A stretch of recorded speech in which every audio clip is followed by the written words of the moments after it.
Yeah. But yeah, you're very likely going to see Peach Richter pretty much across the board for this set.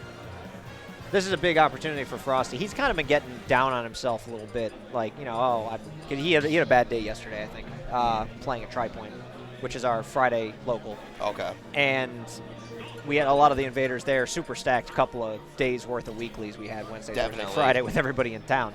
And he didn't do well, and I think he was kind of feeling the effects of it. So now he's going to get a crack at, is MuteAce the 1 seed overall? It's either MuteAce or Goblin. Yes. I'm pretty sure it was MuteAce. Yeah, the top 8 seeds, I believe, go Mute, Goblin, Ned, 8-bit. Yeah, all things that make sense. But Frosty's going to get a crack at one of the top 2 players that are here, one of the invaders, one of the best Peach mains that exists, not named Samsora. We'll see what Frosty's able to do. Yep. Oh my God, getting the footstool out of there too. So, and Frosty didn't react to it because you can tech footstools in this game now. So, oh, Frosty going deep with a fast fall back air, and he angled it a little bit too to make sure that he got the hit. Yeah. Really like that. Great start. Frosty's been kind of coming out of the gate hot, swinging. Usually you think Belmont's like, oh, it's a projectile character. They're going to kind of run away from me. And he's a lot less of a projectile player and more of like I'm going to use the whip. I'm playing Super Castlevania 4, not actual Castlevania. He's all about trapping. Like getting like these like forced like frame traps, because that was something I watched him do in pools. Is that he's very setup oriented, and that's something you don't really see often with Belmonts. There, you just like you're saying, we're so used to them playing just the original Castlevania style, where they are just keeping you on the ledge, and they are just sticking to their very annoying rhythm. Yeah, their rhythm can be annoying, but you know the good players know how to kind of get through that very well. Yeah, they're like used to it. Uppy not quite gonna kill yet. Frosty hanging around at 174%. I blinked and he had 174. Like I knew he got hit a few times, but man, Peach does damage. Yeah, and Frosty going in. Frosty is smoking too. You can just see this man is fuming with rage right now. Oh my God! And a quick little angled up forward air, getting the kill. Yeah, Frosty looking strong to begin with. Although that back air gonna even this out across the board. Frosty's gonna have to play like that the entire set though. You know, MuteAce got so much damage off of only a couple of winning interactions, where Frosty's been kind of walling the Peach out very well. Yep. And I mean, that's what you're supposed to do in the Peach matchup, is if you're a character who can stuff out that float, kind of like just hit Peach in her own like airspace, you definitely have just a little bit of what it takes to just mess with this very strong character. Yes, absolutely. Like you said, stuffing out float is very good. Really just staying out of down tilt range is the key. Like if you're close enough to grab, it's fine, but if you're close enough to not grab and get down tilted, you are in the wrong place. And Frosty has done a good job, although that up smash is going to kill very early. Yeah. Peach is very strong. And I mean, this stage is no slouch in terms of a ceiling height, so that was a pretty nasty early kill. All right, unable to get the dash grab. Calm and collected as MuteAce just got off that ledge, just being barraged by accident. Holy Fire. All right, catches him with a second Holy Fire. Water. Frosty keeping it close here. That's what we want to see, right? Yeah. Whenever these invaders come into the Midwest, we want our Midwest to stand strong, be the guard that we expect of you. Yeah, absolutely. If nothing else, make the set good. Yeah. There's nothing worse than when an invader comes in and you just get like and just mollywops. Yeah. And so far, Frosty's been playing really even. I think MuteAce has kind of been hanging back a little bit, though. I think he's trying to get a gauge for the type of Richter player that Frosty is. And we might see a very different MuteAce come out in the second game. Yeah, I mean, this is best of 5, so this is just the first step for MuteAce, right? Like this guy has been in so many best of 5 sets over his storied career so far, especially just in Ultimate. So you know that he is a man of adaptation. Yeah, meanwhile, Frosty, he got that up B from like reverse where I thought Peach had actually hit him. All right, here we go. Forward he throw. gets the grab F throw, and that will take the game. Frosty going to go up 1-0.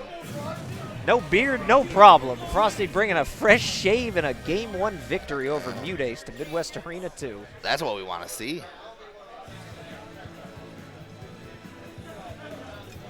All right, well, let's see how MuteAce responds to the Richter that just kind of got thrown at him. This may not be a matchup that he's played a ton of, despite being, like you said, having a very storied career and a lot of experience.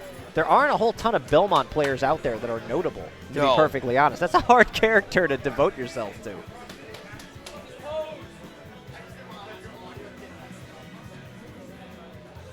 All right, a little bit of getting some audio adjustments.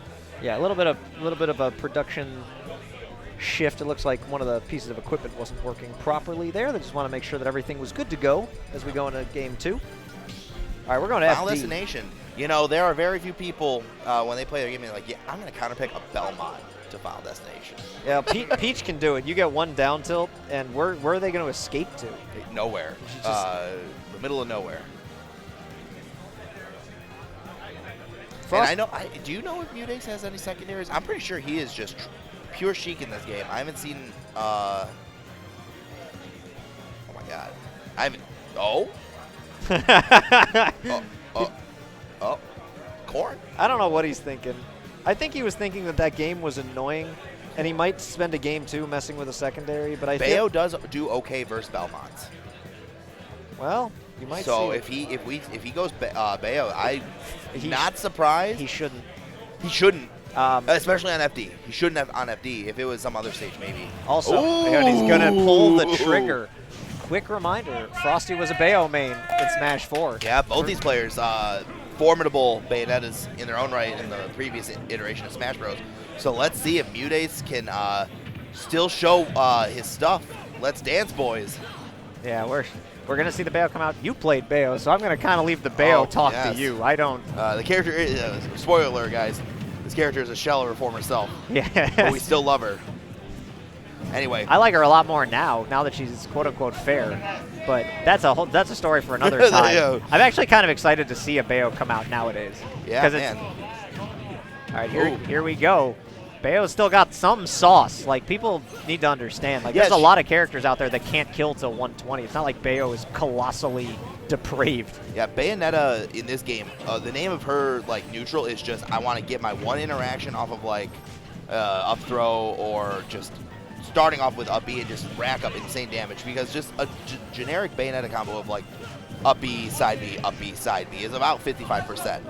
So she can do, like, she has really good damage rack up ability. But it's getting that kill is where the struggle happens, because up air is no longer a kill move. Her smash attacks are that did like not do anything. No. There we go. All right, but Belmont gonna Belmont. Yeah, and that's where she probably wins the matchup. That's where the matchup is really comes down to is Bayonetta. All she has to do is like hold neutral air or up air, mainly neutral air, and just go off stage and just shoot guns while spinning at the Belmont boy. Yeah, Bayo is a much more interesting character in this because there are more moves out there that can beat out some of her kit. And I think that's almost worse than, like, her not being able to just auto-kill you at 0. Obviously, that's a huge nerf, but, like, they were never going to leave that in the game, I don't think, in a new game. It just wasn't going to happen. Oh, and he did a good job of getting that parry. Okay, this is where if he was not so stuck in the middle of the stage, that could have very well spelled doom for Frosty there. Oh! Frosty really likes comboing into that up B. He's very good at it. That was smart. That's going to be the one double edge for Bayonetta in this matchup specifically, because she no longer auto snaps on up B, which was 0 auto snap ability. She will get hit by Holy Fire. Yeah, almost every time if you're going to side B a ledge and not just jump to it. All right. UGS got Frosty up to 168, but down a stock and having, like we said before, difficulty finishing out stocks. And suddenly, 45%. Is that gonna? No. Four throw. Even though it's her only kill throw, still really the nerf really hit hard. Bat within off the fire saved MuteAce possibly from death. I'm not really certain. Although that up air gonna kill at 205. Yeah, 205. It's a very rare instance that you're seeing Bayonetta up air kill. That move. The axe. That move cannot kill in most circumstances anymore. All right, Frosty gonna get the up tilt. Oh. Yeah, this is where, like, it gets this is where she rough. Struggles. Yeah. Oh my God! If he had gotten the grab, the back throw could have actually helped. Now, actually, F throw might have killed. I know he doesn't have rage, but Bayo is also for all the That's other gonna be things it. is pretty Oh, light. no, That's it's not not. quite going to kill you. That I feel like that move is pretty rage dependent, so to speak. F throw though definitely going to kill, and Frosty going to win game 2 with the crowd popping off here. This is the nice thing about the Midwest. You see people from 5 different states, if you could see what I see, all rooting for Frosty. So Frosty with the 2-0 lead over the #1 seed, MuteAce, looking very good. Are we going to see him? We saw the Bayo. Frosty was starting to adapt, I think. He figured out the Holy Fire thing towards the end of the second stock. He was starting to figure out when and where he was okay with getting comboed and trading and just getting damage in. And Bayo has a really, really hard time killing Belmonts unless you get it off stage, as you pointed out. So yeah, he's going to go back to the Peach. Yeah, it's a safe play. I think the Bayonetta was a really good call to make, but just not when FD was your counter pick of choice. I can see that, because you definitely want the platforms to play off of. Yeah, and we don't really know what the ban was. Like, this is the one thing that sucks sometimes, is that we don't really understand what a player's ban could be. So sometimes we just don't really know what they're thinking. All right, for any of you who aren't completely able to see the input, I don't know if that's something that'll be streamed live or not. And if it's definitely live. So if it's going on and off, we apologize. We're getting that fixed in real time. So you'll be seeing clippets of it on and off, but I will try to give you as best I can, because I can see it live. And right now, MuteAce with a colossally large lead. Definitely showing a huge turnaround from where the last game was, being like 50% down, or 50% on his own, 128. So one nice forward air, definitely going to seal the deal here if something can connect for Mute. Yeah, F air, back air, and it's getting to the point where I think the slap, doesn't the F throw kill too? Oh, that didn't no air kill. dodge. Wow, Frosty barely making it back. The other thing that really gives you a little bit of as it looks like we're back to normal here. Yeah. When you switch characters and you're like the higher seed and someone's like expecting, the Peach, and they start to catch on to what you're doing as a Peach, and then you switch, even if you lose, now they have to recalibrate to your main. Yes. All right, Frosty gonna make it back. Barely, oh my gosh. Yeah, that combo. Oh, it just couldn't finish the stock off. This is much different from the Bayo matchup, because now the Belmonta seems to be the one having the harder time killing, harder time getting the damage and the combos in. Oh, that's going to be unfortunate. Caught on the... Yep. Got to remember, guys, if you're fighting against these tether recovery-based characters, all you need to do is hit them one. They are very susceptible to being hit while they are swinging like Spider-Man from into the ledge. All right, Frosty going to take a stock, but down quite a bit in this game. Yeah, this is the turnaround that Mute needed. And if Mute can get something like a very kind of a solid 2-stock, Frosty definitely is kind of shown to be a very mentally based character, like a mentally emotionally based player. Yes. So if he gets just kind of rocked, he can definitely become a little unwavered. That is certainly true. But Frosty still in this. He's playing hard despite the fact that he's down a stock. He hasn't let this game go to the wayside yet. And if he can steal a stock here, you never know what can happen with these Belmonts. They can catch you in 2 traps, and the next thing you know, you're dead. I also think Peach has a harder time killing than people want to give the character credit for if you're not killing them off of the combo. Oh, wow, the mix-up into F-Smash. This is not over yet. Not at all, and this could be all, we've seen Belmonts do some crazy stuff before. We saw, the world saw Riddles last week at Super Smash Con. Yeah, that's true. And this weekend, we could, the greater, the smaller scope could see Frosty. Yeah. So we got to see. We could see our first crazy major upset of the day. Oh, back air, not quite going to kill yet. But he's going to make it back. You have to hold your breath every time there's a Belmont trying to make it back. That back air also not going to kill. Frosty making it back again. He gets the Holy Water off into F-Smash. That didn't quite kill. Dare into up B. Is that it? That is going to do it. Frosty with the crazy comeback in Game 3. And he doesn't just beat MuteAce, he 3-0'd him. He 3-0'd MuteAce. That was pretty decisive. Whoa. Oh my God. The crowd going insane. You guys can probably hear that through the mic.